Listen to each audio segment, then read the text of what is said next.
গোপালগঞ্জে আওয়ামী লীগ সমর্থিত বিক্ষোভকারীরা সেনাবাহিনীর উপর হামলা করে। এতে সেনাবাহিনীর ৩ জন অফিসার, একজন জুনিয়র কমিশন অফিসার ও ৫ জন সেনা সদস্য আহত হয়।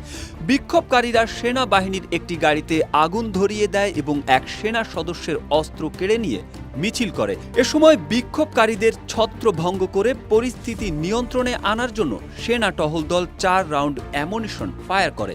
পরিস্থিতির তীব্রতা পরিলক্ষিত হওয়ায় ইতোমধ্যে যশোর ক্যান্টনমেন্ট থেকে গোপালগঞ্জে অতিরিক্ত সেনা মোতায়েন করা হয়েছে।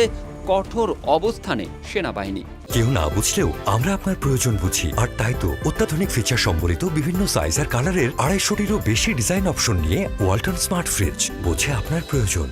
ঘটনার বিবরণে জানা যায়, গতকাল বেলা ৩টায় গোপীনাথপুর, জালালাবাদ ও নিজামকান্দি ইউনিয়ন আওয়ামী লীগের আয়োজনে বিপুল সংখ্যক মানুষ ঢাকা খুলনা মহাসড়কের গোপালগঞ্জ সদর উপজেলার গোপীনাথপুর এলাকায় সড়ক অবরোধ করে বিক্ষোভ করতে থাকে।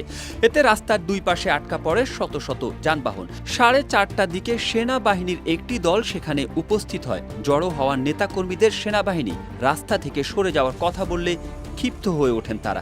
এ সময় তারা সেনাবাহিনীর উপর ইট পাটকেল ছুটতে থাকে। এক পর্যায়ে সেনাবাহিনীর সদস্যরা জনতাকে ছত্রভঙ্গ করতে লাঠি পেটা করলে স্থানীয় জনতা আরও ক্ষিপ্ত হয়ে যায়। এক পর্যায়ে বিক্ষোভকারীরা হামলা চালিয়ে সেনাবাহিনীর জিপ গাড়ি ভাঙচুর করে আগুন ধরিয়ে দেয় এবং কয়েকটি পরিবহন ভাঙচুর করে। বিক্ষোভকারীরা সেনাবাহিনীর একটি স্টেন গান ও গুলি ভর্তি একটি ম্যাগজিন ছিনিয়ে নেয়। পরে এক পুলিশ সদস্য সেটি উদ্ধার করে গোপীনাথপুর ইউনিয়নের সাবেক চেয়ারম্যান শরীফ আমিনুল হক লাচ্চুর কাছে জমা রাখেন।